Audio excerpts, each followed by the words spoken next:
ఆయన ప్రత్యర్థులకు చుక్కలు చూపించే నాయకుడు, బాధల్లో ఉన్న ప్రజలకు పెద్దన్నగా నిలిచే సోదరుడు, తన అనుచరులను చైతన్యపరిచి పోరుబాట పట్టించే యోధుడు. 20 ఏళ్లుగా రాజకీయంలో ఉన్నా ఎప్పుడూ ప్రతిపక్షంలోనే కానీ అధికారంలో ఉన్నవారికి లేనంత చరిష్మా. అనుకున్నది సాధించటం ఎలాగో తెలిసిన కార్యదక్షుడు. తన సిద్ధాంతానికి అనుగుణంగా ప్రజల మనసును మార్చగల చతురుడు. ఆయన మరెవరో కాదు, తెలంగాణ 3వ ముఖ్యమంత్రిగా ప్రమాణం చేయబోతున్న అనుముల రేవంత్ రెడ్డి. ఆయన గురించి కొన్ని విషయాలు తెలుసుకుందాం. నవంబర్ 8, 1969లో జన్మించారు. తల్లిదండ్రులు నరసింహారెడ్డి, రామచంద్రమ్మ. సొంత ఊరు నాగర్ కర్నూలు జిల్లా వంగూరు, మండలం కొండారెడ్డిపల్లి. చదువు గ్రాడ్యుయేషన్. భార్య గీతారెడ్డి, కుమార్తె నైమిషారెడ్డి. ముళ్లబాట నుంచి సీఎం దాకా. 2007 జెడ్పీటీసీ ఎన్నికల్లో కాంగ్రెస్, టీడీపీ, టీఆర్ఎస్, బీజేపీ వంటి పార్టీలను మట్టి కరిపించి ఉమ్మడి మహబూబ్నగర్ జిల్లాలోని మిడ్జిల్ నుంచి స్వతంత్ర అభ్యర్థిగా గెలిచి తొలి విజయంతోనే అందరి చూపును తన వైపు తిప్పుకోగలిగారు. ఆ తర్వాత వచ్చినటువంటి స్థానిక సంస్థల ఎన్నికల్లో ఎమ్మెల్సీగా గెలిచారు. నాటి సీఎం వైఎస్ రాజశేఖర్ రెడ్డి కాంగ్రెస్లో జాయిన్ కమ్మని ఆహ్వానించిన సున్నితంగా తిరస్కరించి చంద్రబాబు నాయుడి నాయకత్వంలోనే టీడీపీలో చేరారు. ఇక 2009లో కొడంగల్ నుంచి టీడీపీ అభ్యర్థిగా బరిలో దిగి కాంగ్రెస్ సీనియర్ నేత రావులపల్లి గురునాథ్ రెడ్డిపై విజయం సాధించి తన పదునైన ప్రసంగాలతో రాష్ట్రవ్యాప్తంగా పార్టీలకు అతీతమైన గుర్తింపును సాధించాడు.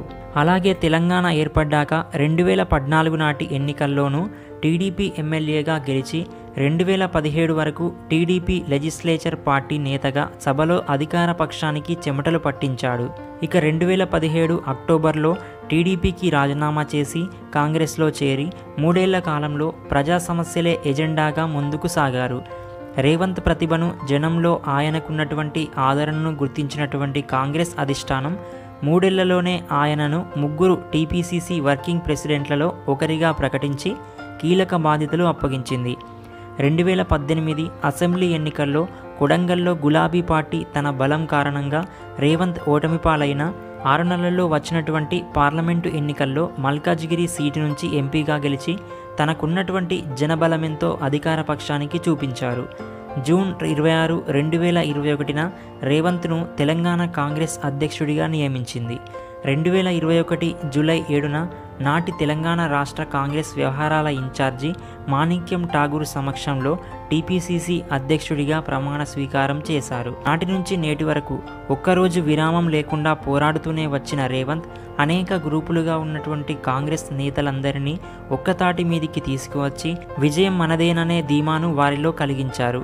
దీని ఫలితంగానే నవంబర్ 30న జరిగినటువంటి అసెంబ్లీ ఎన్నికల్లో తెలంగాణ రాష్ట్ర వ్యాప్తంగా కాంగ్రెస్ విజయ పతాక ఎగురవేసింది. ఉద్యమ పార్టీగా వచ్చి 10 ఏళ్ల పాలనతో బలంగా నిలదొక్కున్నటువంటి గులాబీ పార్టీని కూకటి వేళ్లతో పెకిలించే శక్తి కాంగ్రెస్ నేతలకు తీసుకువచ్చినటువంటి నేతగా జనం మనసులో రేవంత్ నిలిచిపోయారు. రేవంత్ దీక్షా దక్షతలను గుర్తించినటువంటి కాంగ్రెస్ అధిష్టానం అంతిమంగా ముఖ్యమంత్రి పదవికి రేవంత్ రెడ్డి పేరునే ఖరారు చేసింది. రాజకీయ ప్రయాణమంతా ప్రతిపక్షంలోనే సాగిన రేవంత్ రెడ్డి ఇప్పుడు తొలిసారి అధికార పక్షంలో కూర్చోబోతున్నారు, అది ఏకంగా ముఖ్యమంత్రి పదవిలో.